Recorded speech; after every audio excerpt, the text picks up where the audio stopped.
Alright, I'm back. Sorry about yesterday. We had a fire call. Actually, it was an EMS call. That's why the video went off. That's why I cut off mid-sentence. That was that short beeping you heard at the very end of the video. Alright? Um, why now? Why am I now? What's this video about? Well, for those who know me, they know I smoke. Alright? Now, I don't have any phone stands because my portable charger is dead. It's on charge. I'm once again out of Southern Pride, and here is the crushed package of Camel non-filtered. Alright? Now, non-filtered hit harder and they give you more of a nicotine buzz, pretty much, right? Than filtered, and it's all because of how they're designed and everything, but that's not really why I'm here.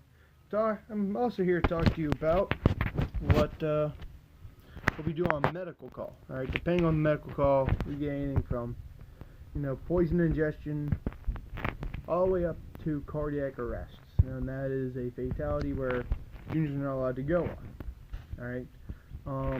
The one I had to go on yesterday was a fainting call. The person was having a hard time breathing and had fainted. It's not something you come across every day, but medical calls do happen. Alright? What do we do on a medical call? First things first, the state police always arrive. Right? They always do, just to make sure the scene is safe. Alright? Believe it or not, this has actually happened in New York City multiple times.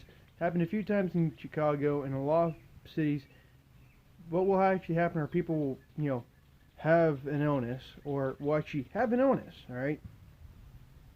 People in the house or people nearby who have, heroin addictions or drug addictions, they are starting to realize that we carry Narcan.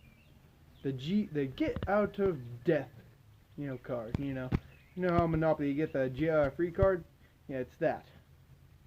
And they'll take that.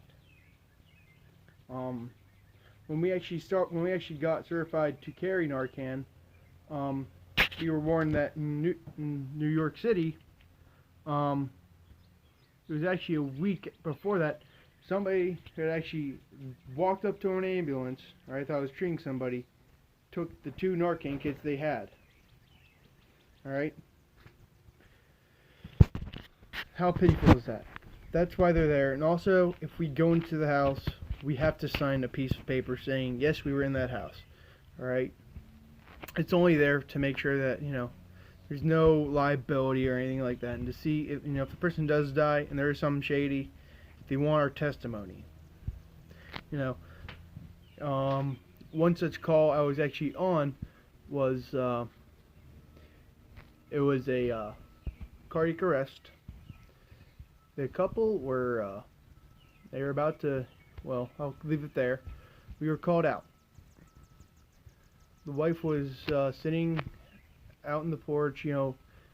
I ran in with with our Narcan kit and our house bag. Our house bag carries things like gauze, neck braces, locks your neck forward. Carries O2, and that's oxygen, just pure straight oxygen, masks and so on. It also carries gloves, bandages, and ours actually does have a tourniquets, yeah. Alright, but anyway, what we do is, first things first, we have to establish the scene is safe, alright? Look around, no wires down, the basic rundown. Alright? Depending on how serious it is, we have to get the person out of a house or out or off the trail, bring them to a place where we can get them into an ambulance, or we set up an LZ, a landing zone. That is a 500 foot by 500 foot square. Clear? Alright, it has to be clear. Has to be relatively flat. You want to keep it on, like, concrete or pavement. All right, and if you can't, then you want to make a shield around the patient.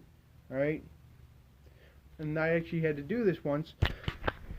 And during a landing zone, you even if you have your visor down, you don't look at the helicopter. The only people who do are experienced and they have safety glasses on. Why is that? Prop wash. Alright? What happens is the helicopter comes down, in their spot, and you make sure it's safe. Alright? Then they begin their descent, which is normally a short time. They lose altitude while they're circling, make sure it's secure and everything. And so that way you can point them, hey, over there, or, right behind or forward, alright? And vice versa. Then they land, alright? And if it's on a soft, if it's like a dirt road or a gravel road, form a shield, alright? You are covering the patient, alright? Trying to keep your head down so that way the helmet, which actually has a little tail, can actually, cover it a little bit. Alright, that leaves your butt. I've only had to do that once. I don't want to do it again. Alright. Loading the person up is a challenge and a half. Alright. The people come out, the paramedics come out with their gurney. They point and say, "You're bagging. Get me the vacuum." To suck out vomit from the lungs or something. Mucus from the lungs. Something that is blocking their breathing. Alright. You're either bagging them, with the bag. It works like that, alright?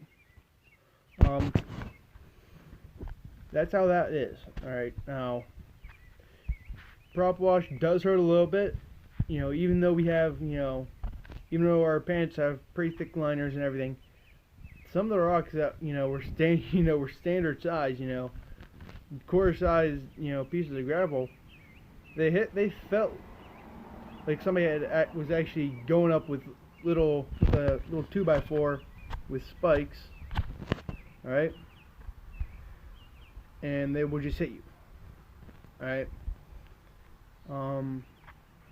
Yeah. I think that's where I'm gonna leave it.